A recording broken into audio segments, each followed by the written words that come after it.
My best choices, my best work ended me up here, ended me in several rehabs. So if what you're doing is not working, there's a reason why it's not working. Give God a try. There's an old bumper sticker that says, give God a try. If he doesn't work, God, the devil will take you back. Drugs and alcohol are always out there, but God is always out there waiting for you. So today's conversation, I'm here with David Moseley, one of our long-term staff members at Shenandoah Valley Adult Teen Challenge. And today we're going to talk about surrender, not just the religious idea, but that moment that you realize all of your best efforts aren't cutting it. David, one of my favorite quotes that I share often with students is that when I went into Teen Challenge, I was actually doing the math, and this August will be 20 years since I walked through the doors of Long Island Teen Challenge. And I think I told one of our guys a couple of weeks ago when he was like trying to roll through his workbooks, he's like, hey, if I can just fill the answers in without, doing the work and I'm that good, is that going to work for me? And I'm like, no, man, you got to learn a little bit. And I looked at him and I said, so basically what you're telling me is that you have all the knowledge that you need already. And that was working for you prior to coming in here. And then I reframed it and said, all of my best decisions, all of my best efforts led me to the door of Teen Challenge. It wasn't until I was willing to let go of control, surrender a little bit, that, things actually started to change. And so I want to talk to you. We're going to just have a conversation about surrender. We covered this in our chapel last night. We're going to cover it in our recovery group this Thursday. And before surrender ever meant anything spiritual to you, right? Before you understood the spiritual context of what it meant to surrender to Jesus, what did surrender mean in your life? Before Christianity, before I got saved, before my addiction, surrender meant giving up. Giving up? It was. I've lost. I have nothing left. I'm just, I give up. Yeah. I quit. So it was, I assume, a negative connotation for you. Very much a negative connotation, yes. While you were in the thick of, I guess, trying to manage everything going on in your life, that was just another layer of negativity. The idea of surrendering was like really just another failure. I would say it's another failure. It's admitting I can't, which growing up, I was very much perfectionist. I tried to do everything exactly right so no one could find anything wrong, and trying to find approval through that is, if I do everything just right, then there won't be anything wrong and there'll be no negative. But, you can't do everything perfect. Yeah. It's interesting because your answer there led right to what this whole thing is about, right? The whole idea of surrender is letting go of the illusion of control. Letting go of the illusion of control. Yes, I would say so. And realizing, right, we don't let go because oftentimes we see that control as like the only thing that's allowing us to survive, right? I'm holding on to whatever it may be. And so, like you said, letting go ends up feeling like collapse in a sense, but eventually life really does have a way of proving that we're not in control as we think, right? Absolutely. I think that we try to hold on to control. So even when everything is in chaos, if we have just one thing that we're in control of, one thing that we're able to still hold on to, is we have power over that. That's our control. That's our pride talking, of course, because we have no control, but we're still trying to hold on to that one thing. Yeah. And until we are able to surrender that, and that's when we get into where God comes in, where faith comes in, and surrender takes on a whole nother meaning. Yeah, that's really good. So can you take us into a moment in your life where you realize that, I'm not in control of this anymore, right? What broke for you personally, when you finally got that revelation that you weren't in control? Wow. So probably when I got my cancer diagnosis, that was 12, 13 years ago. I had a tumor growing on my neck, and it was getting bigger and bigger, and I just, I finally went into, the emergency room to get looked at, or went into the clinic, I guess, didn't go to the emergency room, said I need to get looked at, and they said, we can't see you for 2 months. And I pulled back and showed a tumor the size of a lemon on my neck, and they said, you need to go to ER. Yeah. Wow. Went to ER, and they said, you have cancer, go to an oncologist. And I started going through all that, and I had to go through chemo and radiation and trying to work while doing that and having, absolutely no control, and still trying to maintain control, trying to work while going through chemo. And of course you can't do that because it just takes a toll on the body. So I started really heavily leaning into supplementing my energy level with drugs, and specifically meth, which does not actually help, at least not for very long. Yeah. And I got to the point where I lost my job, and I just was crashing. Yeah. So I mean, I guess I can probably figure this out, but if you had to put a word on the emotion that was driving your need to control, right? I mean, if it was, maybe fear, shame, a need to feel safe, like what was your grip and control rooted in? Like, your desire to control that situation, what you were doing, like what was the root of that? I think control is the right word, wanting to have control over something. Yeah.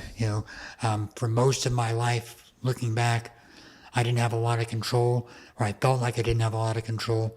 So anytime I could get some control over anything, I felt growing up, that I was the black sheep of the family. I was the one that was left out. Being the oldest, I was looked to as to one, always had to get it right. And, my little brother got away with murder when I would get in trouble for everything. Yeah. So anything I could find where I could have some kind of control, something where I could put my hand on and say, I'm in possession of this, I'm in authority over this. Yeah. So it wasn't, control was the word. Maybe I could phrase that a little differently. So for me, like when I have a need sometimes even now still when I struggle with this, like when I'm going through some difficulty, like personally, I kind of have my highs and lows. I battled depression on and off. And it took me a while to get to this place where I just gave up trying to control my image of people. Right. And so there was maybe some shame associated with that. Like if they know what I'm really going through, they're not going to look at me the same. And so out of that shame of what I was dealing with, there was this desire there to control my image so that people would think, you know what I'm saying? Oh, he's not. And so like when you talk about, like, obviously in my mind, and I'm not trying to put words in your mouth, like dealing with cancer, I imagine there's a lot of fear, right? That you were dealing with, that you kind of grabbed a hold of, the fatigue and some other things. Like, is there anything else that maybe sticks out? I would say very similar to what you're talking about, but I came at it with the opposite angle of pride, not wanting to admit shame, not wanting to admit, trying to give a front that I'm in control, even when obviously spiraling out of control. So it was more pride, not wanting to admit, wanting to give off this front of, I've got it under control. Yeah. Wow. Yeah, that's powerful, man. I completely forgot it. I mean, you've told me the story about your cancer diagnosis before, but it's just been a while since I've heard it. And it's impactful to hear that and think about that in the aspect of this conversation, right? And being in that situation where you're really having to surrender, yourself, not just to the Lord, but to the doctors and everybody else. Like it really is letting go. But of course, that battle that you're dealing with, and you talked about it at the very beginning in the onset, this word surrender. A lot of times people think weakness, they think loss, they think punishment. But the reality is that the resistance is usually, it's hiding something deeper inside of us, right? That us holding on and not wanting to surrender, it really is hiding something deeper. And so when you think about people maybe that we've ministered to over the years, guys you've seen come into the program, leave the program, and the ones that you would say were holding back from truly surrendering, what do you think most people are afraid of losing in that scenario? I think it's probably different for a lot of people. It mostly can go back to control. That people want to be in charge of their own life. Yeah. And, when we surrender, especially in a biblical sense, we're saying, God, I want you to be in control. And we live in a society where, be your own man, pull yourself up by your own bootstraps. Right. Do your own thing. Don't let anyone tell you what to do. Right. These are all words that, I grew up hearing. Yeah.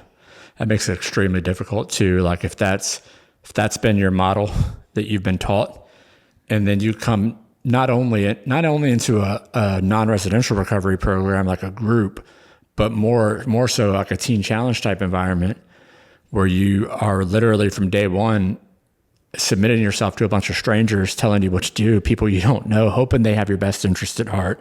You really don't know when you're walking through the door, right?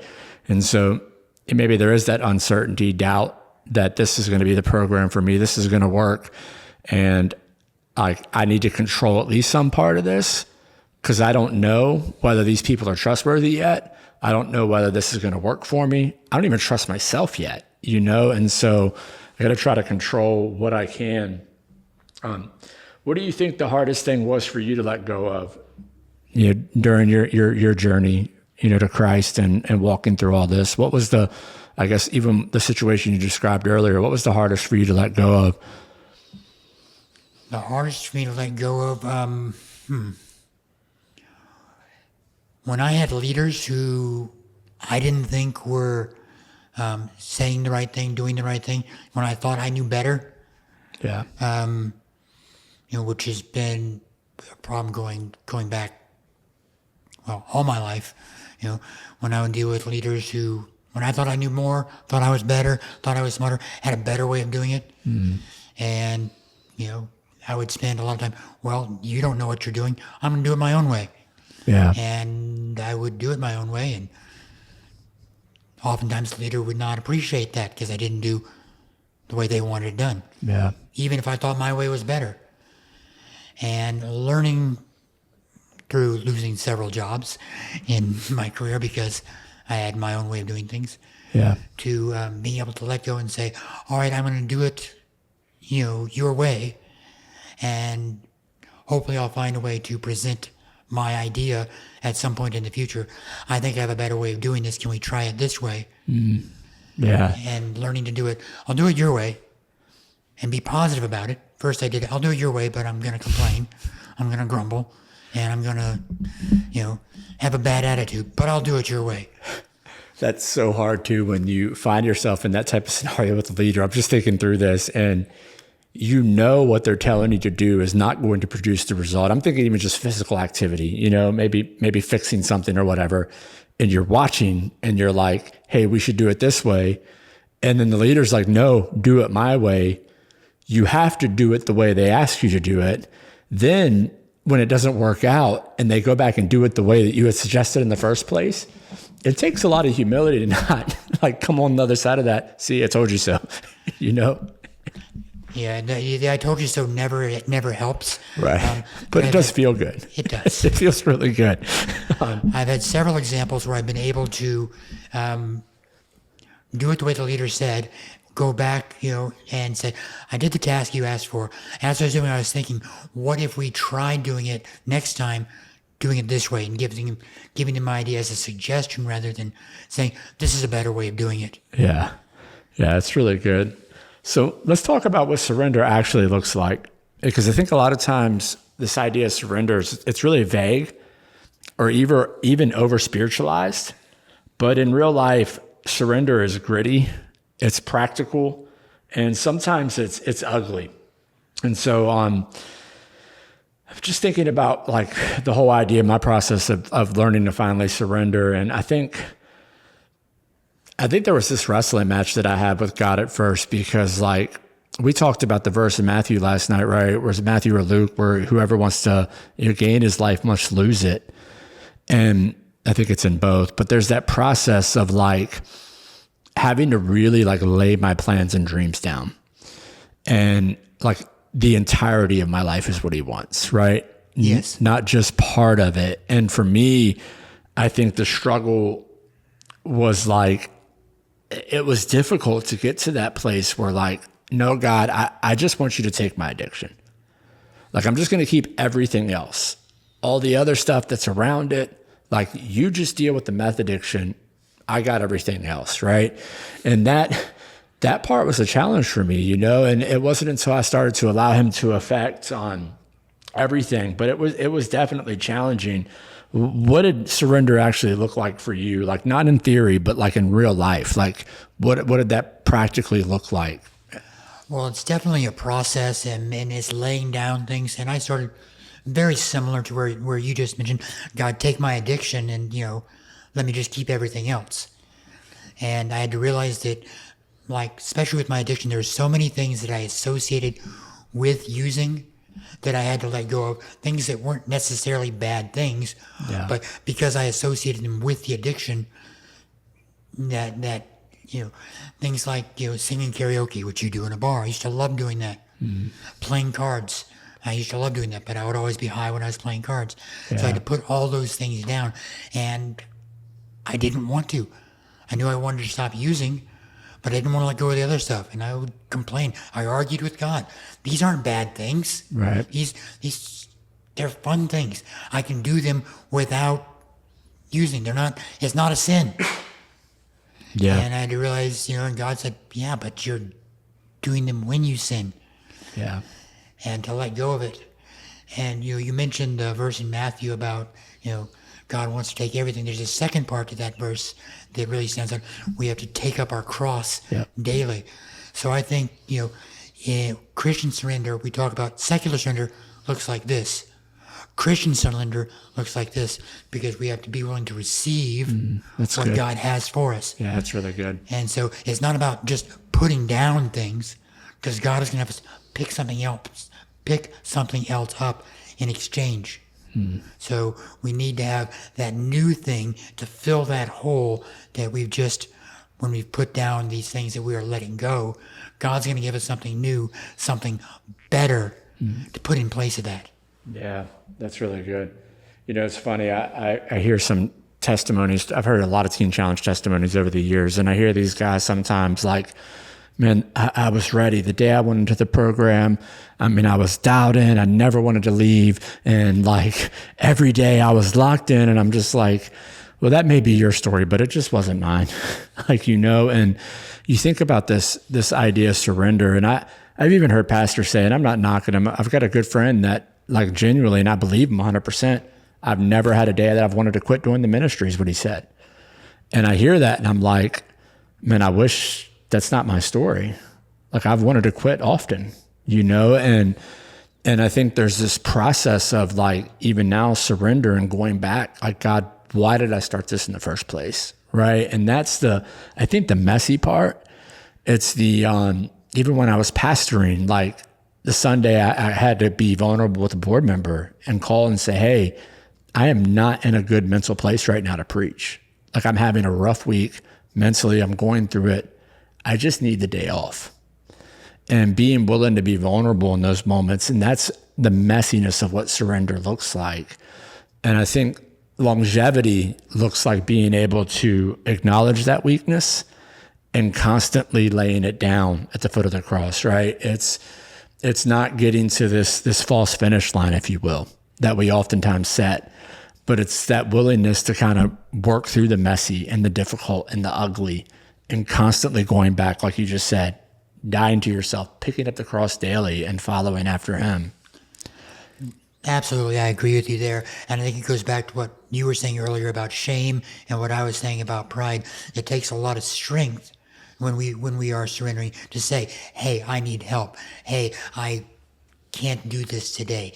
Hey, I'm not in a good space right now. Especially in ministry, especially as pastors, it's, people look at us as being bulletproof and always being ready. And we're just as human. That's right. And that is one of the hardest things.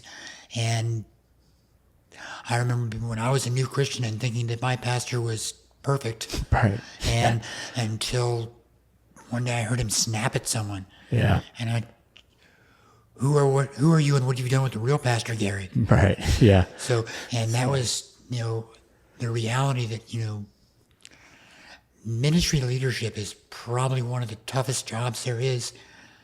And you've just got to, because you have to be on your game, you have to be on point. Yeah. People expect you to be there all the time. Yeah. When you work in, living in a residential program, I'm on duty 24/7. Someone knocks on my door at 2 a.m. I've got to be there. And I told the guys I will be there. I may not be too coherent at 2 a.m., but I'll be there. But I'll open the door. So let's talk about what like actually changes, right? Because I think Dave Ramsey talks about we live in a microwave generation, right? But real growth happens in a crock pot. It's slow and it's not immediately external. We're so carnally minded even once we come to Christ, because we think that like, okay, now that I surrender, all my relationships are going to be fixed. You know, he's going to bless my bank account. There's going to be an open door for a job immediately. But like, I think a lot of times we don't realize that the first changes aren't external. There's a work happening on the inside of us, right? And so like, just thinking about that, like once you finally let go, like what shifted for you, right? Was it the circumstances, or was there something inside of you that shifted first before the circumstances began to change? And it can be either or. That's not a setup. I mean, I set the question up, but some of both. I mean, I got radically saved when I got saved. You know, wasn't planning on getting saved. My best friend at the time, I'll give him my mini testimony here. His wife was killed in a car accident, and which was a terrible thing. You know, he was going to this church and she was going to the church. This church was sponsoring them, helping them pay their rent. And he was a drinking buddy and we'd get together and smoke weed. I was going to move in with him as a friend because he just didn't have anyone. He was very lonely and wanted just some company, a friend to be there. Well, he said I'd probably have to go to church. Being raised Methodist, but having walked away from the ministry when I was about 13, I knew enough Christianese that I could tell the pastor what he wanted to hear. right. And I'll give up an hour on Sundays, you know. Yeah. Okay. And it gets me out of the house where I was living. I didn't want to live there. Everything was to be great. Walk into Neighborhood Assembly of God Church. It was September 27th, 2001, 1:30 p.m. Went into Pastor Brett's office, and we just talked. I expected this whole fire and brimstone lecture about what a horrible sinner I was. Right. And we just talked. Yeah. And we talked about 9/11. That was just a few weeks ago. Talked about Gail's death. That was my best friend's wife. And we just talked. And after about an hour, my life was just this pile of junk in my lap. I really didn't want it. He led me in the sinner's prayer. And it felt as though a weight had been pushing down on my shoulders that I didn't even know was there, lifted up. Yeah. I literally felt the weight lift up, which was amazing. I never expected to feel that. You know, that night in my house, I went to get out my pot pipe to take a pipe hit. I couldn't bring my arm to the pipe. And as real as you're sitting there, the Holy Spirit was in that room. Wow. And, you know, it was blown away by the presence of God. I didn't expect that. I didn't understand it. I just knew I wanted more of it. Yeah. And, you know, I was hungry for God. And, you know, over the next several years, the mundaneness of life began to wear on. I was still on fire, but I began to, you know, start cutting corners and start compromising a little here and there, spending a little less time in the Word, a little less time in prayer. You know, still going to prayer meetings, still experiencing the presence of God. But life started creeping in. Yeah. And I got to where I started, had a really bad day at work and decided I'm going to go to a bar and have a beer. Yeah. And that was all it took, was to get start that real slide back into drugs and alcohol and eventually into meth. And so there was not one thing I could point to, but this general slide. So what I'm hearing you say is that like there was a shift. You got to this place where you made a decision to surrender to God. He responded, right? There was a very real response, but then there wasn't perfection right after, right? That there was a little bit of a battle still that you were walking through. And I think sometimes God's response is there, but like, again, going back to that earlier point, like not everything's going to be perfect afterwards, right? And what do you say to somebody who's maybe got the wrong idea about surrender, right?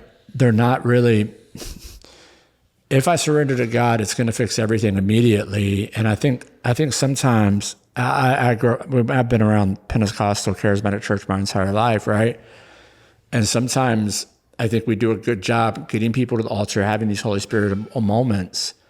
But then I was talking to Ben Fuller about this, not preparing them for the way he described it in that previous episode. Y'all can go check that out a couple episodes down, that when he got up from the altar, it was like there was a target on his back. And like, sometimes we lack preparation. We lack the ability to prepare people for that, right? Let me rephrase that. We don't prepare people adequately for that, right? I agree. And I was thinking about that. I used to love watching the TBN and all these networks where they'd have these huge altar calls where hundreds, thousands of people go down. And I'd be so excited to see all these people getting saved. And as I've gotten more mature and grown a little bit, I realized it's not about getting them saved. It's about getting them discipled. Yeah. And, as this ministry here has grown and has changed over the years, that when I got here, we had 40 plus students. Yeah. And it was amazing. I thought that was awesome. And now we have, 10 beds. Yep. And I realized that we can do more in the lives of 10 people Yep. than we can do in the lives of 40 if we really pour in. Yeah. So I am much happier now here in this much smaller facility. Mm-hmm. I'm open to growth. I'm always open to having more people. Right. And if God wants to make this program bigger, he'll bring in more staff. But we need to have the staff. You need to have the people to offset so people don't get lost in the works. And I think that, there is a lot, especially in charismatic things that, God's going to fix all your problems and, in a microwave generation. Yeah. I mean, he does walk with us. And it's hard to describe to the non-believer and the person who hasn't been there, like, weakness is strength, right? Like, in this power, you're made perfect. Like, in this, like, this is where my power is made perfect in you. I completely just butchered the verse, but you know what I mean? But I think a lot of people, like, they live in this place of fear. Like, they're exhausted. They know something needs to change, right? But just dead afraid of what surrender is going to look like. And I've been there, right? I've been there myself, but like, what do you say to somebody who may be in that spot? Maybe there's a listener that is worn out. They know something needs to change, but they're just afraid to surrender. Psalm 34, God says, taste and see that the Lord is good. So God is saying, give me a chance. If you're listening and you're hearing this and you're afraid of surrendering, not to beat you over the head with a lot of scripture or anything, but, everything I did, like we said, my best choices, my best work ended me up here, ended me in several rehabs.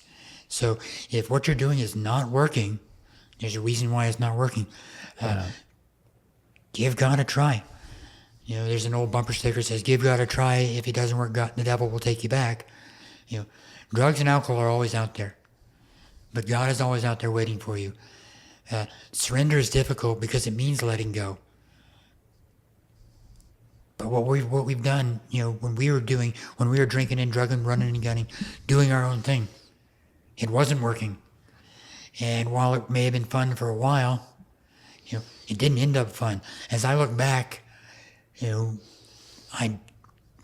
farther away I get from my addiction, the less I remember the good stuff, Yeah. and the more I remember all the negatives. When you're right out of addiction, I remember the fun times and how good it was when I was doing this, when I was, It's the only way to cope. getting high and getting drunk and, partying with women and, doing whatever I wanted, and I don't remember the negatives and waking up in a field, not knowing how I got there. Yeah. Which actually happened. Yeah. It's so crazy because I was even thinking about this from the context of how I've grown as a leader. And like, I remember like the first couple of years of doing intake calls, like, if you're not willing to commit to the year, this isn't the place for you. Like, and And how honestly, like I understand the whole idea. It's a long-term program, make the decision. You got to know what you're coming into and all of that. But even just the mindset of me in those moments as a leader trying to control outcomes, right? And I didn't realize it at the time that that's what I was doing. But like I was trying to control outcomes. And like I can only build the structure, right? People have to make their decisions on whether they're going to remain a part of that. And I think as I've matured as a leader, even now, we're doing this shorter term 90-day program, something that I would have never done, never even considered 10 years ago. It wouldn't even have crossed my mind, but it's like, I had a call today from a guy who had looked at our year-long program probably 4 or 5 times, saw the 90-day post come up and said, I wasn't quite sure that I could commit to a year, but I saw that you're doing the 90 days and I think I'm going to give it a shot. And so we're talking, but it's just the difference of like, it's just one step, right? One process, one thing. You don't have to like give everything up like right out the gate. You're not going to fix everything right out of the gate. Like now there are some majors that you should probably consider quitting, like shooting drugs, right? That's probably important. But like find one thing to surrender to the Lord. That's like micro-sized decisions. A guy by the name of James Clear writes a book called Atomic Habits. And the book is really about taking bite-sized chunks, right? Small steps toward the end goal. And he goes as far as saying, if you can't find the motivation to go to the gym, just drive to the parking lot once a day of the gym and get the habit, get the discipline down, right? Find that one thing that you need to surrender, as small and as minuscule as it may seem. God honors faith that's just the size of a mustard seed. It doesn't have to be huge. And I think that's the reality. Like we often see surrender as this passive thing, but it really isn't. It really isn't. No, and it's again, the two parts of surrender. It's not just letting go of something. It's letting God put something else in its place. Yeah. So it's 2 steps. Even if you're getting rid of one small thing, allow God to put one small thing back in. One change in the positive. Get rid of one negative and bring in one positive. And that'll make a huge difference in your life. Allowing God to just do that one thing. And if you like that, then allow God to do one more. Yeah. And then 1 turns to 2 to 3 to 4. And you see, surrender is not about letting go, but allowing God to bring the new, the good in. Yeah, that's so good. I think that's a great stopping point, man. I appreciate the conversation. And I'm excited. I think for those watching, SVTC has recently transitioned. We've renovated the building and we're doing a 90-day intensive residential program. We've layered some of the 12 steps in, which is kind of the driving factor of this conversation today. But if you're interested in learning more, you can hit the website, www.svtc.info. I'll drop the link in the description as well. We'd love the opportunity to help if you're in need of help. David, thank you so much for sitting down and talk, man. It's fun to do this. My pleasure. I love doing it. It's a good time. Hey, God bless you guys. Have a great day. Everyone.